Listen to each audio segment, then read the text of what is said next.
want you to have a little sneak. Well, the hospital chaplain read Gina her last rites. Doctors even called the time of her death. This wife and mother of 4 had suffered a massive heart attack, but her husband refused to let her go. In the early morning hours of September 10th, 2016, Gina Michelle started experiencing chest pains. Her husband, Aaron, raced her to the hospital. So I pulled into the parking garage, and when I looked over her, she was just stumped over and done. Aaron ran inside for help, and Gina was taken to the ER. It was hard watching, like, 3 people giving her CPR, and the bed was bouncing. They were giving her CPR that hard. You know, your best friend dying right in front of you, and you just gotta fight. Twice they shocked Gina's heart, but nothing worked. I remember looking up, seeing 0 heartbeat, 0 oxygen, zeros, just nothing, no hope at all. That I knew the devil was trying to take my wife, and I wasn't gonna let him win. And that's why I begged Jesus. I called on Jesus. Nothing they tried could get Gina's heart going. The team stopped their efforts and called in the chaplain to read the last rites. But Aaron was not ready to give up. But I remember as a kid, my mom saying, when you don't know what to do, call on Jesus. And I grabbed Gina's feet, and I started begging Jesus and calling on Jesus in life, and I was rebuking Satan. It felt like the room was shaking every time I would say, Jesus, Jesus, Jesus.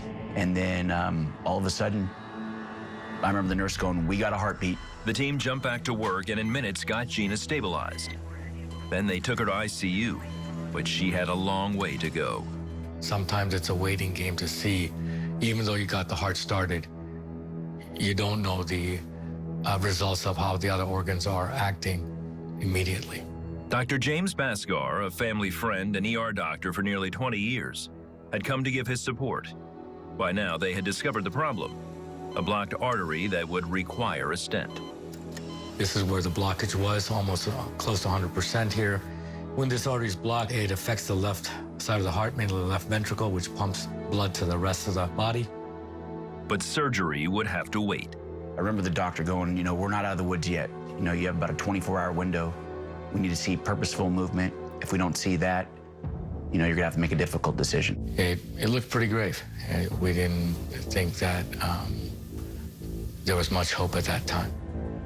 Aaron called on friends and family to pray. 350, 400 people plus messaged back, and their churches were praying all over the world. You know, that prayer circle goes from one person to the next and just went viral, literally. I had friends reposting on their walls, and it was amazing. Within 24 hours, Gina was responding to verbal commands, and they proceeded with the surgery. Once this stent has been placed, you can see the good flow of the blood to the rest of the heart. But since her heart had stopped for such a long time, doctors weren't sure if Gina would ever fully recover. If the heart's not started within 2 minutes, the probability increases of brain death grow drastically high, over 90%. The doctor said to me, you know, we're gonna see how this goes. She may have to learn how to talk again. She may have to learn how to walk again. It went in one ear and went out. I knew what Jesus had done already, so the rest was gonna come. Amazingly, Gina woke up from the surgery with no problems. She was talking, you know, a day and a half later. I mean, that's how quickly she recovered.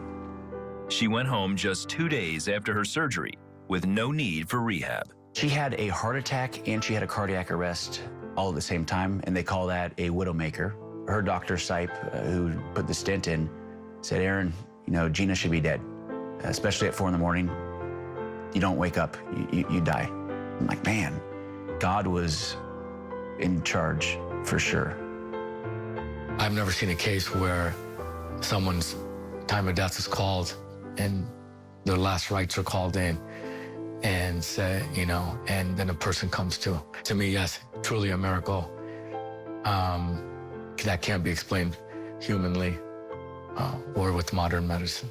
There's no damage to my heart whatsoever. Today, Gina is an active wife and mother. She's never had any more issues with her heart. Wherever they go, she and Aaron love to share about the power they've seen in the precious name of Jesus. Jesus is there for you, not just in your greatest time of need, but he's there all the time.